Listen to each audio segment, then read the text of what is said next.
جی بالکل، میں اس وقت موجود ہوں ٹھوکر نیاز میں. آج تحریک انصاف کے رہنما جنہوں نے لاہور سے گرفتاری دی تھی وہ لاہور سینیٹر ولید اقبال ہیں. انہوں نے بھی گرفتاری چیرنگ کراس سے دی تھی اور ان سے بات کرتے ہیں کہ وہ جیل سے لاہور پہنچے ہیں. کیا کہیں گے 10 دن کا وقت اور اس تحریک کے پیچھے مقصد کیا تھا آپ کا؟ سب سے پہلے تو میں عرض کروں کہ پہلی گرفتاری میں نے دی تھی چیرنگ کراس پہ. 10 دن جس طرح سے گزرے وہ ایک لمبی کہانی ہے، لیکن یہ میں عرض کر دوں کہ ہم پرل کانٹیننٹل نہیں گئے ہوئے تھے، ہم لیا جیل میں تھے.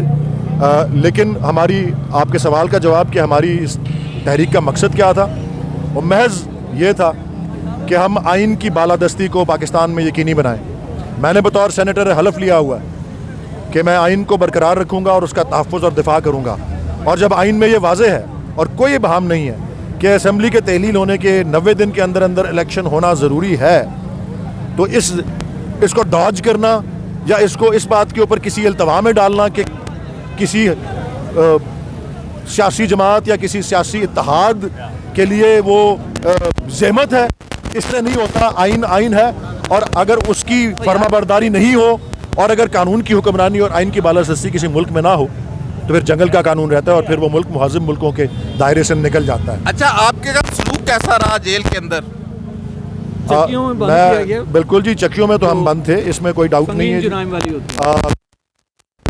وہ جو بیٹر کیٹیگری یا بیٹر کلاس جیل ہوتا ہے جس میں مشقتی ہوتے ہیں اور آپ کو چارپائی ملتی ہے اور آپ کے پاس وہ کموڈ ہوتا ہے اور اس طرح کی چیزیں، وہ ایسی نہیں تھی.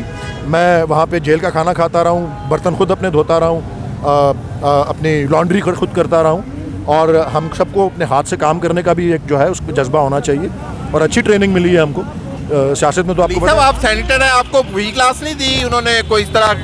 مجھے جیل سپرنٹینڈنٹ نے کہا تھا آپ کو بی کلاس اگر چاہیے تو آپ ایک درخواست مجھے لکھ کے دے دیں جو میں آئی جی پریزنس کو بھجوا دوں گا. انہوں نے دوسرے دن مجھے کہہ دیا تھا اور انہوں نے کہا جی آپ بتا دیں آپ کے کوائف کیا ہیں، آپ نے کتنا ٹیکس دیا ہے، آپ کی کیا تجربہ ہے، کتنی تعلیم ہے. میں نے سارا کچھ لکھ کے ان کو دے دیا. میرے خیال اس دن تاریخ 25 فروری تھی یا ایسا کوئی دن تھا. اب وہ اپلیکیشن وہاں چلی گئی تو مجھ سے زیادہ میں اور کیا کر سکتا تھا. بیٹر کیٹیگری یا کلاس میں کیا ہی سکتا تھا نا. آئی جی پریزنس کو اور حکومت پنجاب کو نہیں دی انہوں نے؟ بالکل نہیں دی جی. میں اسی چکی میں تھا جس دن پہلے دن گیا اور جس میں باہر آیا ہوں، cell number 1 segregation block number 1. اور میں پہلا دن جمعے کا دن تھا اور اس میں جمعے کے بعد سے کو 3 بجے دوپہر کے بعد سے میرے جو برابر کے 7 سیلز تھے ان کو بھی وہاں سے نکال کے کسی اور بلاک میں ڈال دیا گیا. سو میں 9 دن مکمل قید تنہائی میں تھا. کوئی میرے کالیگ ساتھ نہیں تھے. پہلے دن ہم ایک شخص سیل میں تھا، ویسے ہی قید تنہائی تھی، لیکن میرے لیے پھر سسٹم کو کس طرح دیکھا؟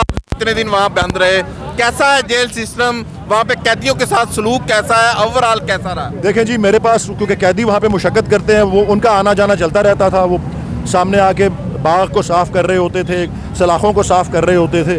تو ان میں بہت سے ایسے آئے میرے پاس جو کہتے ہیں کہ جی ہم بے گناہ ہیں اور ہم اتنے سال سے ہم یہاں پہ ہیں، ہماری فلاں جگہ اپیل پھنسی ہوئی ہے یا وہاں تاخیر ہو رہی ہے. مجھے وہی بات یاد آئی جو چیئرمین عمران خان نے اپنی کتاب جو انگلش میں لکھی تھی اور اس کا بعد میں اردو ترجمہ آیا جس کا نام ہے میں اور میرا پاکستان. ہزاروں لوگ پاکستان میں، وہ ٹھیک لکھا ہوا تھا اس وہ کتاب انہوں نے آج سے 15 سال پہلے شائع کی تھی، لیکن آج بھی وہ صادق ہے کہ ہزاروں لوگ پاکستان کے جیلوں میں گل سڑ رہے ہیں اور ان کا واحد جرم جو ہے وہ ان کی غربت ہے اور کچھ نہیں. وہ لائر افورڈ نہیں کر سکتے، وہ سسٹم کو جو ہے سنبھال نہیں سکتے اور اپنے آپ کو جو ہے وہاں سے نکالنے میں ان کو مشکل آتی ہے. آپ انسانی حقوق کو بھی دیکھتے ہیں، اسٹینڈنگ کمیٹی کے چیئرپرسن بھی ہیں، کیا کہیں گے؟ کیا اقدام کریں گے؟ اب آپ اندر دیکھ کے آئے ساری صورتحال. دیکھیں جی، ایک تو جب پی ٹی آئی گورنمنٹ تھی تو گورنمنٹ کی طرف سے بل آیا اور منظور ہوا جس میں لیگل ایڈ کا سارا جو ہے پورا ایک نظام جو ہے دیا گیا. اسی طرح جو غریب عوام ہیں اور قیدی ہیں ان کو قانونی نمائندگی مل سکے، تو اس سسٹم کو اور مضبوط اور فعال بنانے کی ضرورت ہے. کیونکہ میں نے جو وہاں قیدیوں کی حالت دیکھی ہے جن سے میرا اور محدود تعداد میں ان سے جو ہے میرا گفت و شنید ہو سکی ہے، لیکن اس سے یہی ظاہر ہوتا ہے کہ یہ جو آپ سمجھ لیں کہ غربت کا جو تضاد ہے، جس طرح دن کا تضاد رات ہوتا ہے، جس طرح سیاہ کا تضاد سفید ہوتا ہے, جس طرح اچھے کا تضاد برا ہوتا ہے, تو غربت کا تضاد جو ہے وہ دولت نہیں ہے, غربت کا تضاد جو ہے وہ انصاف ہے. انصاف ہے جی.